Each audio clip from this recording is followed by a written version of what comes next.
दोस्तों नमस्कार। दुनिया भर की सैर करने वाले घुमक्कड़ जब जापान जाते हैं तो उनके लिए वहाँ की रेलों के संचालन को देखना, समझना और उनमें यात्रा करने का एक बड़ा आकर्षण होता है। ख़ास तौर से जापान की शिंकानसेन, जिसे दुनिया बुलेट ट्रेन के नाम से जानती है, जो केवल अपनी गति के लिए नहीं बल्कि अपनी सुरक्षा और समय की पाबंदी के लिए भी प्रसिद्ध है। जिसमें यात्रा करने का जो सुख होता है वो अद्भुत होता है। अनेक यूट्यूबर अपने ट्रैवल वीडियोस में इन पर बात करते हुए हमें भी रोमांचित कर देते हैं।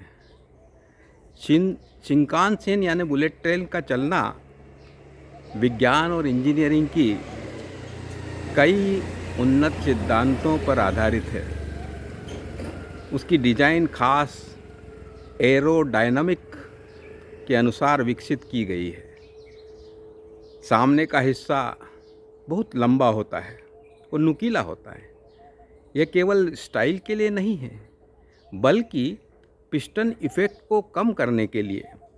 जब ट्रेन संकरी सुरंगों में तेज़ गति से प्रवेश करती है तो वहाँ जमा हवा का दबाव एक तेज़ धमाका पैदा कर सकता है।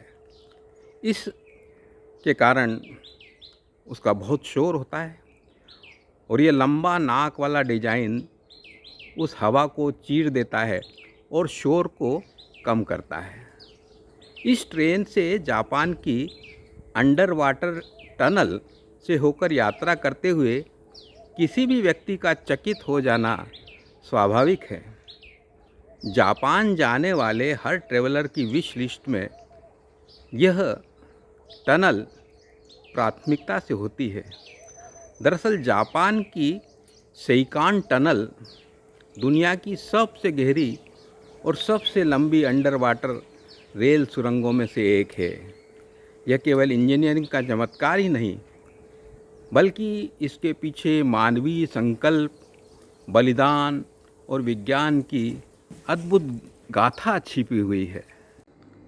1950 के दशक तक जापान के मुख्य द्वीप होन्शु और उत्तरी द्वीप होक्काइडो के बीच यात्रा एकमात्र साधन समुद्री जहाज से होती थी। वर्ष 1954 की एक त्रासदी में टोयामारू नाम का एक समुद्री जहाज तूफान में फंसकर डूब गया, जिसमें 1400 से अधिक लोगों की जान चली गई। इस बड़ी दुर्घटना ने जापान की सरकार को एक ऐसे विकल्प पर विचार करने के लिए मजबूर किया जो मौसम की मार से सुरक्षित हो। इसी के बाद समुद्र के नीचे सुरंग बनाने की योजना ने जन्म लिया। कठिन श्रम और संघर्ष से भरे संकल्प से सेइकान टनल का निर्माण 1964 में शुरू हुआ और उसे पूरा होने में लगभग 24 साल लगे। निर्माण के दौरान कठिन परिस्थितियां आईं। खुदाई के दौरान इंजीनियरों को ऐसी चट्टानों का सामना करना पड़ा जो ज्वालामुखी से बनी थी और बहुत ही अस्थिर थीं।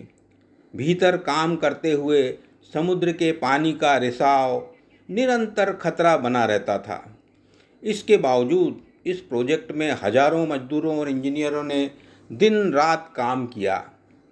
निर्माण के दौरान कठिन परिस्थितियों और दुर्घटनाओं के कारण 34 श्रमिकों की जान भी चली गई। अंत में जापानियों ने अपने संकल्प को पूरा कर लिया।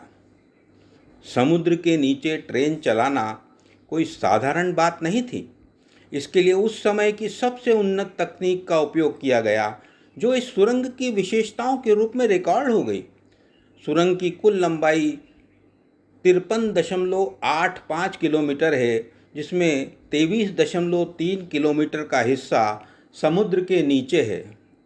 यह समुद्र की सतह से लगभग 240 मीटर नीचे स्थित है। शॉर्ट्रिक तकनीक, जिससे पानी के रिसाव को रोका गया है, दीवारों पर भारी दबाव के साथ कंक्रीट का छिड़काव किया गया। जापान एक भूकंप संभावित क्षेत्र है। सुरंग को इस तरह डिजाइन किया गया है कि वह बड़े झटकों को सहन कर सके और पानी का दबाव दीवार को नुकसान न पहुंचाए। इस सुरंग में बुलेट ट्रेन और मालगाड़ी दोनों के लिए ट्रैक बिछाए गए हैं। सुरंग के अंदर दो विशेष स्टेशन टप्पी केताई और योशिओका केताई बनाए गए हैं। ये स्टेशन यात्रियों के सुरक्षित निकलने के लिए दुनिया के पहले अंडर वाटर स्टेशन रहे। सुरंग के अंदर आर्द्रता और तापमान को नियंत्रित करने के लिए विशाल वेंटिलेशन सिस्टम लगाया गया। आज यह टनल जापान की अर्थव्यवस्था की रीढ़ है। यह होंशु और होक्काइडो के बीच निर्बाध परिवहन सुनिश्चित करती है, जिससे व्यापार और पर्यटन को बढ़ावा मिलता है। 1988 में इसके उद्घाटन के बाद से इसने जापानी रेलवे को एक नई पहचान दी है। शिंकानसेन सामान्य ट्रेनों के साथ ट्रैक साझा नहीं करती। इसके लिए स्टैंडर्ड गेज 1435 mm के अलग ट्रैक होते हैं। पटरियों के बीच कोई गैप नहीं होता, जिससे कंपन कम होता है और ट्रेन बिना शोर के 320 किलोमीटर प्रति घंटा की रफ्तार पकड़ पाती है। मोड़ों पर पटरियों को एक तरफ थोड़ा झुकाया जाता है ताकि ट्रेन बिना गति कम किए सुरक्षित रूप से मुड़ सके। ट्रेन को 25,000 वोल्ट की ओवरहेड लाइनों से बिजली मिलती है। जब ड्राइवर ब्रेक लगाता है तो मोटरें जनरेटर की तरह काम करने लगती हैं और बिजली पैदा करती हैं, जो वापस ग्रिड में भेज दी जाती है। जापान में भूकंप का खतरा हमेशा रहता है। शिंकानसेन में यानी बुलेट ट्रेन में एक विशेष सेंसर सिस्टम लगा है, जो भूकंप के शुरुआती झटकों को महसूस करते ही पूरी बिजली को काट देता है और ट्रेनों में ऑटोमेटिक इमरजेंसी ब्रेक लग जाते हैं। एक जानकारी के अनुसार निर्माणाधीन भारत का Mumbai Ahmedabad high speed rail project काफ़ी हद तक जापान की शिंकानसेन तकनीक पर ही आधारित है। भारत इस प्रोजेक्ट के लिए जापान की E5 सीरीज शिंकानसेन तकनीक का उपयोग कर रहा है। भारत में भी वही भूकंप सुरक्षा और automatic train control system ATC लागू किया जा रहा है, जो जापान में है। ट्रेनों का लुक और उसकी आंतरिक संरचना लगभग जापान की बुलेट ट्रेनों जैसी ही होगी। भारत के इस 508 किलोमीटर लंबे रूट में ठाणे के पास समुद्र के नीचे 21 किलोमीटर लंबी सुरंग बनाई जा रही है, जो जापान की सेइकान टनल जैसी इंजीनियरिंग का उदाहरण होगी।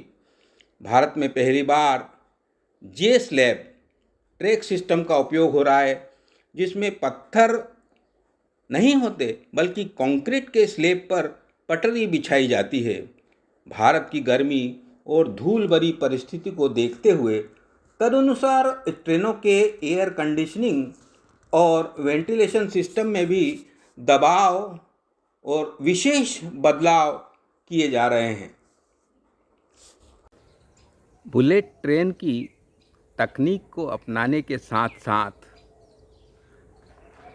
संकल्पों को पूरा करने में जापानियों के संघर्ष, लगन और जुझारूपन को भी निश्चित रूप से आत्मसात करना हमारे लिए कम महत्वपूर्ण नहीं होगा। बहुत बहुत धन्यवाद। पुनः पधारें।